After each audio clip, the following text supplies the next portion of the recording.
আমার বউ আমার সাথে খুব খারাপ ব্যবহার করে, তুই তুকারি করে, বাসায় চিল্লাচিল্লি করে, এতে আমার খুব কষ্ট হয়। আমার বউ এখানে উপস্থিত আছে, আমার বউকে কিছু নসিহত করুন প্লিজ। যে ভদ্রলোক প্রশ্নটি করেছেন, আমার মনে হয় যে আজকে বউকে তিনি ফুসলে ফাসলে আনছেন এই উদ্দেশ্যে,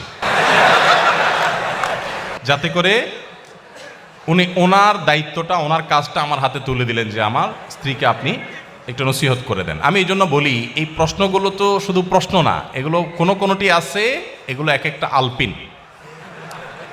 অর্থাৎ আপনার কাউকে একটা খোঁচা দেওয়া দরকার, আপনি দিতে পারতেছেন না, আলপিনটা আমার হাতে দিয়ে বলেন আপনি একটু দেন, ব্যাপারটা সেরকম হয়ে গেছে। যাই হোক, প্রথম কথা হলো যে আমরা সবাই অন্যকে উপদেশ দিতে খুব পছন্দ করি, নিজে উপদেশ নিতে চাই না। আমার কাছে যখন প্রশ্ন আসে যে হুজুর আজকে একটু বলে যাবেন যে একজন স্ত্রীর প্রতি স্বামীর কি কি কর্তব্য আছে, তখন আমার বুঝতে বাকি থাকে না এটা কোনো মহিলার প্রশ্ন। তিনি তার স্বামী আজকে এখানে আছে, তাকে সাইজ করতে চান, এই জন্য তিনি এই প্রশ্নটি ছুড়ে দিয়েছেন। আমরা প্রত্যেকটা মানুষ আমরা আরেকজনের হাদিসটা খোঁজাখুঁজি করি, আমি নিজের হাদিসটা আমি খুঁজি না।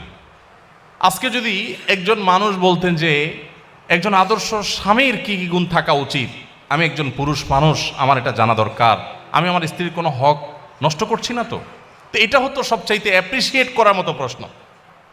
ঠিক একইভাবে কোনো স্ত্রী যদি জানতে চাইতেন যে আমি কিভাবে একজন আদর্শ মুসলিম স্ত্রী হতে পারি, সেই গুণগুলো কি কি আছে যেগুলো আমাকে অর্জন করতে হবে আপনি একটু বলে দেন, তাহলে সেটা হতো আদর্শ প্রশ্ন। নিজের পরিবারে কেউ ভুল পথে থাকলে প্রশ্নের মাধ্যমে তার সংশোধন কামনা করাটাকে আমি দোষের বলে মনে করছি না, কিন্তু এই প্রবণতা থাকা যে সব সময় আরেকজনকে সোজা করবো বাট আমি পুরোই বাঁকা থাকবো, এটা কখনো বুদ্ধিমান মানুষের কাজ হতে পারে না।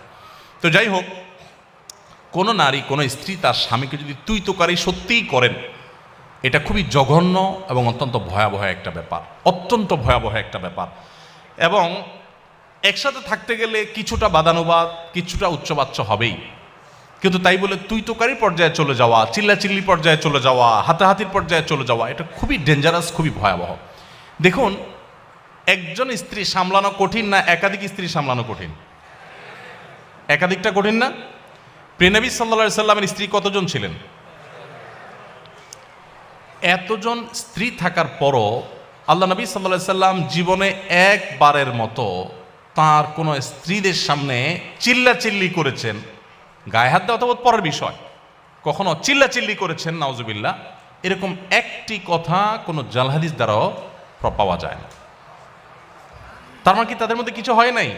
বহু কিছু হয়েছে, এমন এমন জিনিস হয়েছে আমরা মনে করি যে কিছুই হয় নাই, বহু কিছু হয়েছে। হ্যাঁ, বহু কিছু বলতে আমরা যেগুলো মনে করি এরকম না, মানুষ হিসাবে তাদের মধ্যে অনেক কিছু হয়েছে। এক স্ত্রীর ঘর থেকে মধু খেয়ে এসছেন,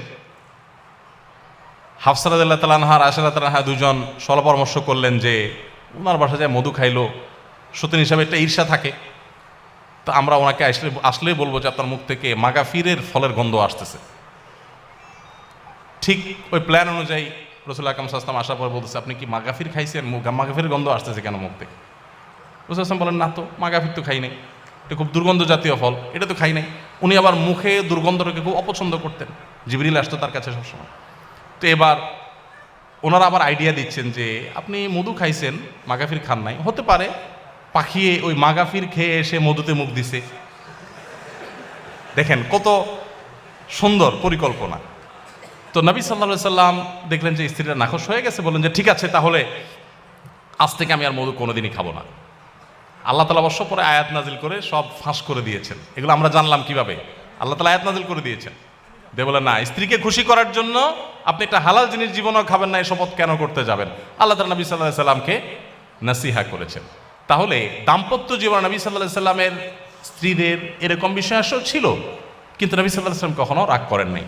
তো একইভাবে আমাদের স্বামীদেরও উচিত স্ত্রীদের সাথে সুন্দর আচরণ করা, স্ত্রীদের উচিত স্বামীদের সাথে সুন্দর আচরণ করা। ভালো করে শুনে রাখেন, অনেক মহিলা আছে লম্বা লম্বা তসবিহ পড়েন, ঘন্টা ঘন্টা কোরআন তেলাওয়াত করেন, ওয়াজ একটার পর একটা ভিডিও শুনতে থাকেন, এমনকি রান্না করেন তখনও ভিডিও চালাই দিয়ে তারপরে শুনেন, মাগার স্বামীর সাথে দুর্ব্যবহার করেন, স্বামীর কথা শুনেন না।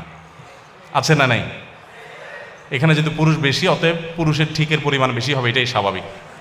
কিন্তু শুনেন, আমি একটা কথা প্রায় বলি, আমাদের বোনদের জন্য তিতা করল্লার মতো আমল হলো স্বামীর আনুগত্য করা, স্বামীকে শ্রদ্ধা করা।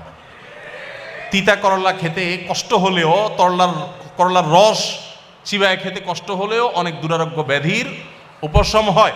ঠিক একইভাবে আপনি যদি জান্নাত পেতে চান, আপনার স্বামীর অনেক কিছু অপছন্দনীয় হলেও যতক্ষণ পর্যন্ত সে আপনাকে কোরআন হাদিস বিরোধী কিছু করতে না বলবে, ততক্ষণ পর্যন্ত তাকে মেনে চলা, শ্রদ্ধা করা, এটা আপনার কর্তব্যের অংশ। স্বামী তো পরের কথা, যে কোনো বয়সে বড় মানুষকেই তো শ্রদ্ধা করতে হয়, না হলে তো নবী সাল্লাল্লাহু আলাইহি ওয়াসাল্লামের উম্মতই থাকতে পারে না সে। আমি এরকম বহু মহিলার কথা জানি যে শুধু বোরকা পরেন না, হাত মোজা পামোজা মেনটেন করেন, তাহাজ্জুদও পড়েন, জিকির আজকার করেন, তেলাওয়াত করেন, ওয়াজ শুধু শুনেন না, ওয়াজ মানুষকে করেনও, মাগার ওনার স্বামীর প্রতি তিনি দায়িত্বশীল স্ত্রী না। কখনো এই মা নারী আল্লাহর কাছে প্রিয় বান্দী হতে পারবে না। ইসলাম যে সুন্দর একটা পরিবার ব্যবস্থাপনা আমাদের দিয়েছে, এটার মূল মন্ত্রটা এখানে যে স্বামীকে তার স্ত্রীর প্রতি সর্বোচ্চ সদ্ব্যবহার করার নির্দেশ করা হয়েছে, আবার স্ত্রীকে স্বামীর প্রতি রেসপেক্ট করতে বলা হয়েছে। সবাই যার যার জায়গায় সর্বোচ্চ ভালো হওয়ার চেষ্টা করবে। এবং স্বামীদের ব্যাপারে নবী সাল্লাল্লাহু আলাইহি ওয়াসাল্লাম কত বড় কথা বলেছেন যে তোমাদের ভিতরে সবচাইতে উত্তম মানুষ সে যে তার ফ্যামিলির কাছে, স্ত্রীর কাছে ভালো।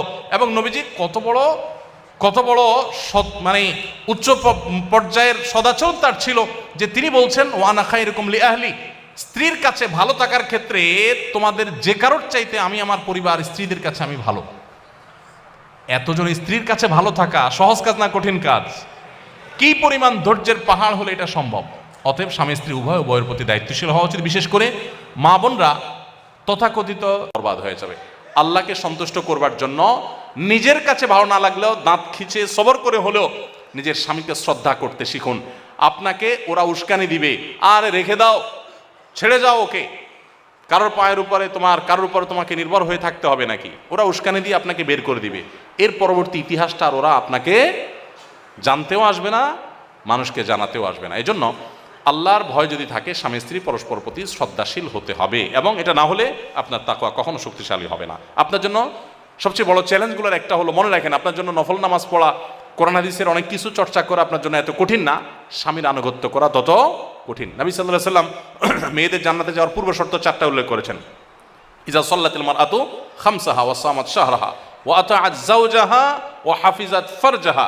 5 ওয়াক্ত নামাজ যখন নারীরা ঠিকমতো পড়বে, রমজান রোজাগুলো যখন ঠিকঠাক মতো রাখবে, এবং স্বামীর আনুগত্য কথা মেনে চলবে, এবং নিজের ইজ্জত সম্ভ্রমকে হেফাজত করবে, এই 4টা কাজ যদি ঠিকমতো করে, সোশ্যাল মিডিয়াতে অ্যাক্টিভিটিসের মাধ্যমে বেপর্দা করে না, বাইরে বেপর্দা হয়ে যায় না, অন্য মানুষদের সাথে যোগাযোগ করে না, স্বামীর অন্যায় নির্দেশ যতক্ষণ না হয় ততক্ষণ পর্যন্ত তার আনুগত্য করে চলে, এগুলো যদি হয় তাহলে সেই ব্যক্তির জন্য জান্নাত অনেক সহজ। আমাদের মা বোনদেরকে আল্লাহ তাআলা আমলটা কঠিন হলেও করা